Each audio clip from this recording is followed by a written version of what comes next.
കാലത്തിനനുസരിച്ച് കോലം കെട്ടിയില്ലെങ്കിൽ ഔട്ട്ഡേറ്റഡ് ആയി പോകുമെന്ന ഭയത്തിലാണ് കോൺഗ്രസ്സുകാർ ഇപ്പോൾ. തെരഞ്ഞെടുപ്പിന് മുമ്പ് കപട ജനനന്മ ചെയ്യുക, ഭരണപക്ഷത്തിനെതിരെ കുറ്റം പറഞ്ഞുകൊണ്ട് നടക്കുക, കവലയിലും മറ്റും പോയിരുന്ന് ഞങ്ങളുടെ കാലത്തുണ്ടല്ലോ എന്നും പറഞ്ഞ് തള്ളി മറിക്കുക തുടങ്ങി ആളുകളെ ചാക്കിലാക്കുന്ന പല ടെക്നിക്കുകളും കണ്ടിട്ടുണ്ട്. ഇപ്പോൾ ന്യൂ ജനറേഷൻ സ്റ്റൈലിലുള്ള വോട്ട് പിടുത്തത്തിന് ഇറങ്ങുകയാണ് കോൺഗ്രസ് പാർട്ടി.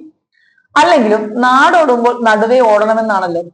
എങ്ങനെയെങ്കിലും അധികാരത്തിൽ കയറണം, അതിന് ആണെങ്കിൽ 2026 നിയമസഭ പിടിക്കാൻ പരമ്പരാഗത പ്രചാരണ തന്ത്രങ്ങളെ മാത്രം ആശ്രയിച്ചാൽ പോരാ എന്നും ആധുനിക സാങ്കേതിക വിദ്യ കൂടി പരീക്ഷിക്കണമെന്നുള്ള ബുദ്ധി കെ ആന്റണിയുടെ തലയിലാണ് ആദ്യം ഉദിച്ചത്.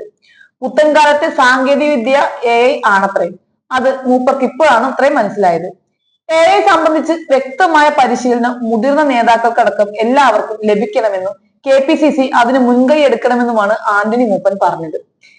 യുമായി ബന്ധപ്പെട്ട് CPM സംസ്ഥാന സെക്രട്ടറി MV ഗോവിന്ദൻ നടത്തിയ പ്രസ്താവനകൾ വാർത്തയായ നാളുകളിലാണ് കോൺഗ്രസിന്റെ മുതിർന്ന നേതാവ് കെ ആന്റണി സംഘടനാ ചുമതലയുള്ള ജനറൽ സെക്രട്ടറി M ലിജുവിനോടും ശാസ്ത്രവേദി ചെയർമാൻ പ്രൊഫസർ അച്യുത് ശങ്കറിനോടും ഇങ്ങനെ പറഞ്ഞത്.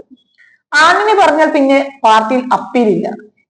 എങ്കിൽ തിങ്കളാഴ്ച ഉച്ചയ്ക്ക് 2 മണിക്ക് KPCC ഭാരവാഹികൾക്കും DCC പ്രസിഡന്റുമാർക്കും പരിശീലന ക്ലാസ് നൽകാനാണ് പ്ലാൻ.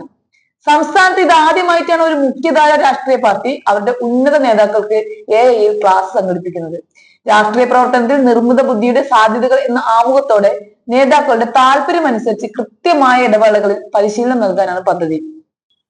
മുതിർന്ന നേതാക്കൾ അടക്കമുള്ളവർ പങ്കെടുക്കുന്ന ക്ലാസ്സിന് വേണ്ടിയുള്ള മൊഡ്യൂൾ ഉൾപ്പെടെ അച്യുത് ശങ്കർ തയ്യാറാക്കുകയുണ്ടായി.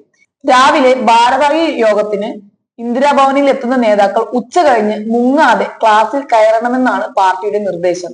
ക്ലാസ്സിൽ കയറാത്തവർക്ക് ഇമ്പോസിഷൻ ഉണ്ടത്രേ. തിരഞ്ഞെടുപ്പ് തന്ത്രങ്ങളുടെ ആവിഷ്കരണം, തിരഞ്ഞെടുപ്പ് പ്രവചനം, നിയമങ്ങളും ബില്ലുകളും വിലയിരുത്തി പത്രക്കുറിപ്പ് തയ്യാറാക്കൽ, പ്രകടന പത്രിക തയ്യാറാക്കൽ, പ്രസംഗം തയ്യാറാക്കാനും ടെലിവിഷൻ ചർച്ചകളിൽ പങ്കെടുക്കാനുള്ള പോയിന്റുകൾക്കും പ്രചാരണ വീഡിയോയും പാട്ടുകളും കാർട്ടൂണുകളും തയ്യാറാക്കൽ, ചാറ്റ് ബോട്ടുകളുടെ ഉപയോഗം, വാർത്തകളെയും ഫേസ്ബുക്ക് കമന്റുകളെയും എക്സ്പോസ്റ്റുകളെയും വിലയിരുത്തൽ, വോയിസ് ഓവർ വീഡിയോക്ക് തയ്യാറാക്കൽ, ദൈനംദിന രാഷ്ട്രീയ പ്രവർത്തനത്തിനും വോയിസ് ടൈപ്പിംഗ്, ഇതൊക്കെയാണ് എന്നതുകൊണ്ട് ആന്റണി മൂപ്പൻ ഉദ്ദേശിക്കുന്നത്. ഇതിനൊപ്പം MV ഗോവിന്ദൻ പറഞ്ഞതുപോലെ സോഷ്യലിസം കൊണ്ടുവരുമോ എന്ന ചർച്ചയും നേതാക്കൾ നടത്തും.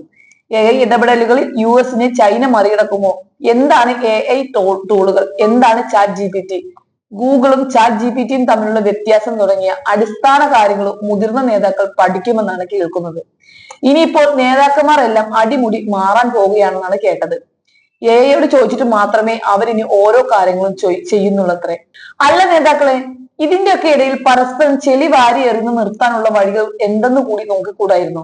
ഈ തമ്മിലടി ഇനിയും തുടർന്നാൽ അടുത്ത തെരഞ്ഞെടുപ്പിന് സ്ഥാനാർത്ഥിയായി നിൽക്കാൻ പോലും ആരെയും കിട്ടില്ല. അതുകൊണ്ട് പറഞ്ഞതാ.